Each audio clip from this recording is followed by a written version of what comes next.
Bonjour à toutes et à tous, je suis l'hôtesse de l'air Manon Girard avec plus de 15 ans d'expérience de vol dans le ciel.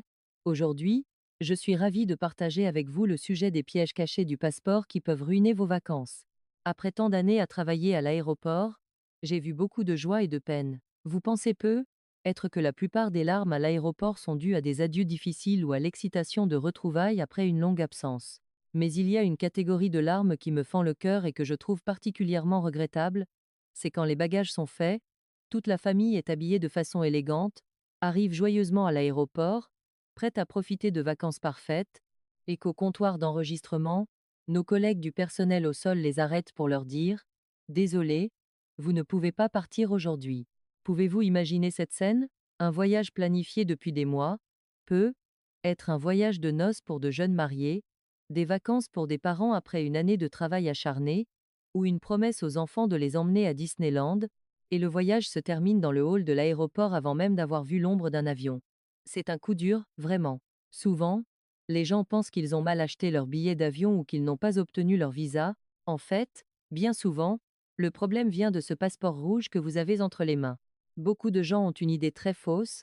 Ils pensent que tant que le passeport n'est pas périmé, tant qu'il est dans sa période de validité, c'est un passe-partout universel qui permet d'aller partout où l'on veut. Il suffit d'acheter un billet d'avion et de partir.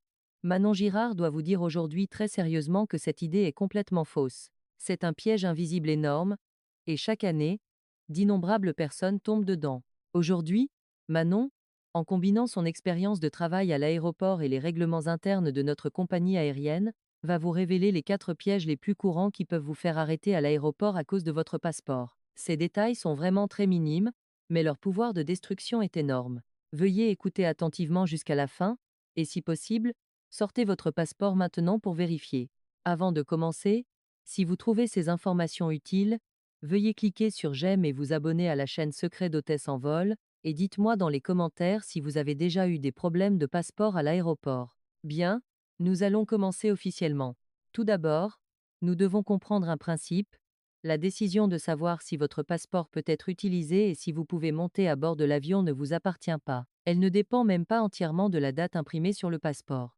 Ce sont 2 acteurs qui détiennent le véritable pouvoir de vie et de mort. Le premier est l'agent d'immigration du pays où vous vous rendez, et le second est le personnel au sol de la compagnie aérienne que vous rencontrez à l'aéroport de départ. Beaucoup de gens, lorsqu'ils sont arrêtés, se disputent avec le personnel au sol en colère, en disant: Mon passeport est valide, il n'est pas périmé, pourquoi ne me laissez-vous pas embarquer? Essayez-vous délibérément de me créer des ennuis? Voulez-vous que j'annule mon billet et que vous me preniez de l'argent? En fait, je voudrais dire quelque chose de juste pour mes collègues du personnel au sol: ils ne vous créent vraiment pas délibérément des ennuis. On peut même dire qu'ils souhaitent plus que quiconque que vous embarquiez sans problème, car s'ils vous arrêtent, ils doivent aussi rédiger un rapport, gérer l'annulation du billet et apaiser vos émotions, ce qui est très fastidieux. Alors pourquoi sont-ils si stricts? Il y a une raison très réaliste derrière cela: les règles de l'Association du transport aérien international, IATA. Si une compagnie aérienne transporte un passager qui ne remplit pas les conditions d'entrée dans le pays de destination, et que ce passager se voit refuser l'entrée par les douanes locales et doit être rapatrié, la compagnie aérienne doit non seulement le ramener gratuitement, mais aussi faire face à d'énormes amendes imposées par le gouvernement local. Ces amendes peuvent facilement s'élever à plusieurs milliers d'euros, voire des dizaines de milliers d'euros. C'est pourquoi, pour éviter les amendes, les compagnies aériennes doivent servir de premier filtre au départ, en vérifiant vos documents selon les normes les plus strictes. Au moindre risque, elles n'oseront pas vous laisser monter à bord de l'avion. C'est leur devoir. Ayant compris cela, examinons maintenant quels sont les 4 pièges qui peuvent transformer instantanément votre passeport en un document inutile. Commençons par le 4e piège, un petit geste que la plupart des gens oublient facilement: la signature. Vous pouvez maintenant sortir votre passeport et l'ouvrir, à côté ou en dessous de la page de votre photo, ou sur la dernière page de votre passeport. Y a-t-il une ligne pour la signature du titulaire? Regardez attentivement, est-ce que c'est signé? Beaucoup de gens, en recevant un nouveau passeport, sont tellement contents qu'ils le feuillettent rapidement et le rangent, sans même remarquer qu'il faut le signer. Ou alors, certaines personnes pensent: Oh, ce n'est pas grave si je ne signe pas, de toute façon, c'est ma photo, c'est mon nom, et mes informations sont dans la puce. Je dois vous dire que légalement, un passeport non signé est comme un chèque non signé, il est invalide. Ce n'est pas seulement une formalité, c'est une confirmation de validité légale. J'ai vraiment vu à l'aéroport des passagers se faire arrêter parce qu'ils n'avaient pas signé. Si le personnel au sol est compréhensif, ou si la ligne aérienne est moins stricte, il pourrait vous laisser trouver un stylo et le signer rapidement. Mais si vous n'avez pas de chance, et que vous rencontrez un agent du personnel au sol plus rigoureux, ou si vous vous rendez dans un pays où les contrôles sont très stricts, ils auront toutes les raisons de considérer que c'est un document invalide et de vous refuser l'embarquement. De plus, même si le personnel au sol vous laisse passer, une fois arrivé à la douane étrangère, si l'agent d'immigration voit qu'il n'y a pas de signature, il pourrait directement vous renvoyer chez vous par le prochain vol. Et il y a des règles pour cette signature. Puisqu'il s'agit d'une signature, il est préférable qu'elle corresponde à celle de votre carte de crédit ou d'autres documents. Ne pensez surtout pas. Aujourd'hui, je suis de bonne humeur, je vais faire un gribouillis, et demain, je suis de mauvaise humeur, je vais écrire en caractères d'imprimerie. Il faut qu'elle reste la même. Ne laissez pas non plus les enfants griffonner dessus. Si le passeport est pour un enfant qui ne sait pas écrire, les parents peuvent signer à sa place, mais en signant le nom de l'enfant et en précisant que c'est une signature par procuration. Donc, la première chose à faire quand vous recevez un passeport, ce n'est pas de vous demander si votre photo est belle, mais de trouver un bon stylo et de le signer. C'est le plus simple, mais aussi le plus facile à oublier. Ensuite, le troisième piège, et beaucoup de gens, avec de bonnes intentions, font du tort, l'état physique du passeport. Qu'est-ce que l'état physique? Simplement dit, est-ce que votre passeport est abîmé, sale, ou est-ce qu'il est complet? Beaucoup de gens pensent qu'un passeport, après avoir été utilisé longtemps, va forcément vieillir, quelques plis, quelques éraflures, ce sont des marques du temps, n'est-ce pas? C'est tellement significatif, ça montre que j'ai voyagé dans beaucoup d'endroits. Cette idée est vraiment dangereuse. Lorsque les agents d'immigration vérifient les passeports, leur définition d'un passeport endommagé est très subjective et très stricte. Parce que le passeport est un document national, il représente la dignité du pays et votre identité. Par exemple, certains amis ont accidentellement mis leur passeport dans leur poche de pantalon et l'ont jeté dans la machine à laver. Après l'avoir fait sécher, même si les lettres sont encore lisibles, le papier est froissé comme un cornichon, ou la page de la photo est abîmée, ou le film laminé est boursouflé. Ce type de passeport est très probablement inutilisable, car la puce électronique à l'intérieur peut être déjà endommagée, la machine ne peut pas la lire, ou les autorités soupçonnent que ce passeport a été falsifié. Il y a aussi des amis qui ont de jeunes enfants à la maison. Les enfants, sans le savoir, utilisent le passeport de leurs parents comme un livre de coloriage, y dessinent une petite fleur, ou quelques traits, ou arrachent un petit coin. Vous pensez être que c'est le gribouillage d'un enfant, très mémorable, et vous hésitez à le changer. Mais aux yeux d'un agent d'immigration, c'est un document altéré, et il pourrait même soupçonner que vous modifiez des informations ou que vous cachez des antécédents d'entrée et de sortie. Cependant, parmi tous les dommages physiques, il y a une chose qu'il ne faut absolument pas faire, et c'est la tragédie la plus courante que j'ai vue, apposer des tampons souvenirs sur le passeport. De nos jours, de nombreuses attractions touristiques, musées ou sites pittoresques ont de très beaux tampons souvenirs. De nombreux amis, pour collectionner des souvenirs, pensent que le passeport est de toute façon utilisé pour voyager à l'étranger, donc c'est très significatif de les y apposer, on en met un partout où l'on va, comme un passeport ancien. Alors, ils apposent plusieurs tampons sur les pages de visa. Amis, ne faites jamais ça. Je le répète, ne faites jamais ça. Le passeport est un document légal délivré par l'État, il est très sérieux. Les pages intérieures du passeport sont réservées aux tampons d'entrée et de sortie des douanes et aux visas apposés par les ambassades et consulats. À part ces tampons officiels, tout tampon non officiel apposé est considéré comme une altération d'un document officiel. Dès que votre passeport présente un Mickey Mouse ou un tampon de site touristique, ou même un autocollant de dessin animé, ce passeport pourrait être directement invalidé en droit international. S'il est découvert, non seulement vous ne pourrez pas entrer dans ce pays, mais vous pourriez être rapatrié sur le champ. Vous pourriez même être placé sur une liste noire. J'ai entendu mes collègues raconter une histoire vraie. Un passager avait rempli son passeport de tampons souvenirs de divers sites touristiques et en était très fier. Mais lorsqu'il s'est rendu dans un pays d'Asie du Sud-Est, il a été arrêté par les douanes. L'agent a vu qu'une page contenait le tampon de sortie de son pays, et la page suivante un grand tampon de dessin animé. L'agent des douanes l'a directement emmené dans une petite salle d'interrogatoire, l'a interrogé pendant une demi-journée, lui demandant ce que cela signifiait, s'il transmettait un code secret, ou s'il s'agissait d'un faux document. Finalement, il a été directement rapatrié dans son pays. Ce voyage a été une perte d'argent, une souffrance, et a laissé un mauvais dossier, ce qui rendra difficile de retourner dans ce pays à l'avenir. Alors, si vous voulez collectionner des tampons souvenirs, veuillez préparer un petit carnet spécial ou un journal de voyage, et ne les mettez surtout pas sur votre passeport. Le passeport doit également être toujours rangé dans une pochette de protection pour éviter qu'il ne soit plié ou mordu par le chien de la famille.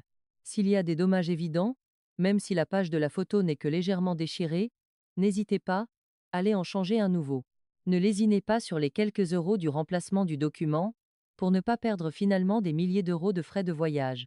Le deuxième piège, que 90% des gens ignorent probablement, est le problème des pages vierges. Beaucoup d'amis qui voyagent souvent à l'étranger ont leur passeport rempli de tampons d'entrée et de sortie colorés, ce qui leur donne un sentiment d'accomplissement. En voyant le nombre de pages vierges restantes diminuer, ils se disent être ce n'est pas grave, il reste encore une demi-page ici, un coin là, je devrais pouvoir encore en caser quelques-uns, y mettre quelques tampons. Cette idée est complètement fausse. De nombreux pays, en particulier ceux qui délivrent des visas à l'arrivée, comme la Thaïlande que beaucoup de gens aiment visiter, ainsi que certains pays qui exigent un visa autocollant, et stipulent clairement dans leur réglementation d'entrée que votre passeport doit avoir au moins une, ou deux, pages vierges complètes et consécutives. Notez bien ces deux mots, complète et consécutive.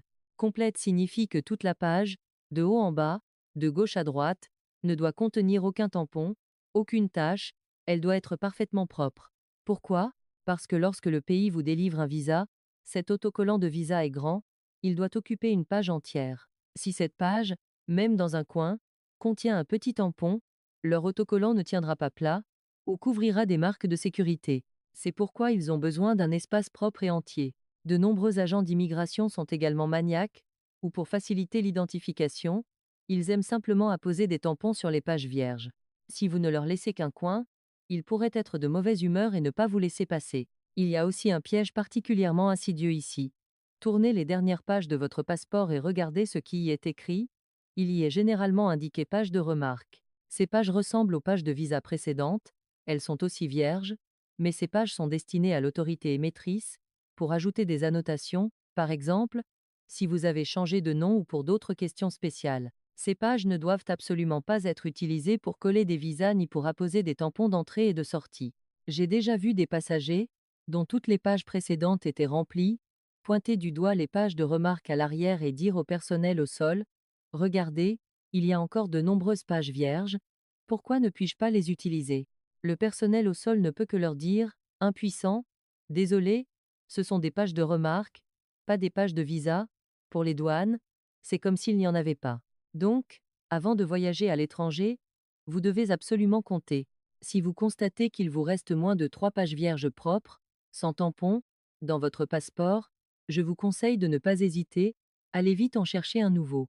Ne vous donnez pas la peine d'économiser un peu d'argent pour ce renouvellement, pour ensuite vous retrouver bloqué à l'aéroport. N'allez pas jouer avec l'humeur de l'agent d'immigration, ni parier sur la complaisance du personnel au sol, ce risque, nous ne pouvons pas nous le permettre. Enfin, nous allons aborder le premier, le plus courant et le plus destructeur des pièges, la règle des 6 mois de validité. Cette règle semble très simple, mais c'est aussi là que le plus grand nombre de personnes trébuchent. Qu'est-ce que cela signifie? La grande majorité des pays, en particulier nos destinations touristiques populaires environnantes, y compris les pays européens et américains, exigent que le jour de votre entrée, votre passeport ait une validité d'au moins 6 mois. Laissez-moi vous donner un exemple pour que vous calculiez. Supposons que votre passeport expire le 1er juin de l'année prochaine. Vous prévoyez de voyager à l'étranger pour une semaine le jour de l'an de l'année prochaine, c'est, à dire le 1er janvier. Calculez. Du 1er janvier au 1er juin, il y a 5 mois, vous pourriez penser, mon passeport n'expire que dans 5 mois, et je ne pars qu'une semaine, je reviendrai le 8 janvier, ça ne devrait poser aucun problème, il est parfaitement valide. Faux, archi faux. Même si vous ne partez que 3 jours, même si votre passeport n'expire que dans 5 mois et 29 jours, tant qu'il n'a pas 6 mois de validité restante, le jour de votre départ, à l'aéroport, vous serez arrêté par la compagnie aérienne. Beaucoup d'amis trouvent cette règle trop autoritaire et déraisonnable. Pourquoi ne puis-je pas l'utiliser alors qu'il n'est pas périmé? Mon document est légal. En fait, il y a une considération scientifique derrière cela. C'est pour vous éviter des imprévus à l'étranger. Imaginez, et si vous tombiez malade soudainement à l'étranger, deviez être hospitalisé pendant plusieurs mois, ou si vous rencontriez une situation d'urgence et deviez rester bloqué, si votre passeport a une courte période de validité, il pourrait expirer pendant votre hospitalisation. Une fois votre passeport expiré, vous devenez immédiatement un résident illégal dans ce pays, ce qui causerait d'énormes problèmes à la gestion de l'immigration locale et des conséquences sans fin pour vous-même. Vous pourriez ne pas pouvoir rentrer chez vous, vous pourriez faire face à des amendes, voire à de la prison. C'est pourquoi, pour éliminer ce risque à la source, la communauté internationale a établi une pratique courante, la règle des 6 mois de validité. C'est ce qu'on appelle la règle d'or dans l'aviation. Manon Girard vous donne donc l'algorithme le plus simple: sortez votre passeport maintenant, regardez la date d'expiration, puis, à partir de cette date, soustrayez automatiquement 6 mois. Ce jour-là est la véritable date d'expiration de votre passeport au sens du voyage à l'étranger. Par exemple, un passeport expirant le 1er juin de l'année prochaine sera pratiquement invalide pour voyager à l'étranger dès le 1er décembre de cette année. Mon conseil est de ne pas attendre qu'il ne reste plus que 6 ou 7 mois pour penser à le renouveler. La méthode la plus intelligente et la plus sûre est de le mettre dans votre planning dès qu'il ne reste plus qu'1 an de validité à votre passeport, et d'en obtenir un nouveau. De cette façon, au cours de l'année à venir, même si vous décidez spontanément de faire un voyage improvisé, cette règle ne vous bloquera pas. En plus de ces 4 pièges majeurs, Manon aimerait ajouter quelques mots pour vous donner 2 conseils supplémentaires très importants. Le premier concerne les noms. Lorsque vous achetez des billets d'avion, assurez-vous de vérifier attentivement votre nom. Le nom sur votre billet doit correspondre exactement à l'orthographe de votre passeport, sans une seule lettre de différence. Certains amis ont changé de nom, mais n'ont pas renouvelé leur passeport, qui porte toujours l'ancien nom, et ont acheté un billet avec leur nouveau nom, ou d'autres amis, en réservant leur billet, ont fait une faute de frappe, par exemple en écrivant Chan au lieu de Zhang. Ce sont de graves erreurs à l'aéroport, et vous ne pourrez pas embarquer. Bien que certaines compagnies aériennes vous permettent de modifier votre nom moyennant des frais, ces frais sont souvent élevés, et la procédure est compliquée. Certains billets à tarif réduit ne permettent même pas de modifier le nom. Par conséquent, avant d'émettre le billet, vérifiez lettre par lettre. Le deuxième conseil concerne les visas et les autorisations électroniques. De nombreux pays nous ont accordé l'exemption de visa, ce qui est une bonne chose. Cependant, vous devez faire attention à savoir si cette exemption de visa signifie vraiment que vous pouvez voyager avec votre passeport seul. De nombreux pays, bien qu'ils soient dits sans visa ou visa à l'arrivée, exigent que vous demandiez à l'avance une autorisation de voyage électronique en ligne. Par exemple, l'ESTA pour les États-Unis, l'ETA pour le Canada, et même l'Europe mettra en place un système similaire à l'avenir. Ce type de document ne se demande pas à l'aéroport, il doit être demandé et approuvé en ligne à l'avance. Sans cette autorisation, même si vous avez un passeport et un billet d'avion, vous ne pourrez pas monter à bord de l'avion. Par conséquent, avant de partir, assurez-vous de faire vos recherches, consultez le site web du ministère des Affaires étrangères ou le site officiel de la compagnie aérienne pour connaître les dernières réglementations d'entrée du pays. Amis, le passeport est notre clé pour le monde. Il est plus délicat et a besoin de plus de soins que vous ne l'imaginez. Parfois, le bon déroulement d'un merveilleux voyage dépend vraiment de ces petits détails. Nous travaillons dur, économisons de l'argent, juste pour emmener notre famille voir le monde et profiter de la vie.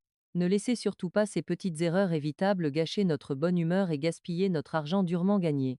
J'espère que le partage d'aujourd'hui sera utile à tous les amis qui aiment la vie et les voyages. Si vous avez trouvé cette vidéo utile, veuillez laisser un commentaire et écrire «Je veux voyager en toute tranquillité». C'est non seulement un rappel pour vous-même, mais aussi un moyen de partager cette information importante avec plus de monde. Je suis Manon Girard de la chaîne Secret d'hôtesse en vol, une hôtesse de l'air qui aime partager. Si vous souhaitez en savoir plus sur les vols et les voyages, n'oubliez pas de liker et de vous abonner à ma chaîne. Je continuerai à partager avec vous d'autres informations utiles que vous ignorez peut-être. Je vous souhaite à tous des voyages sûrs, agréables et sans encombre. À la prochaine vidéo, retrouvez-nous dans les airs.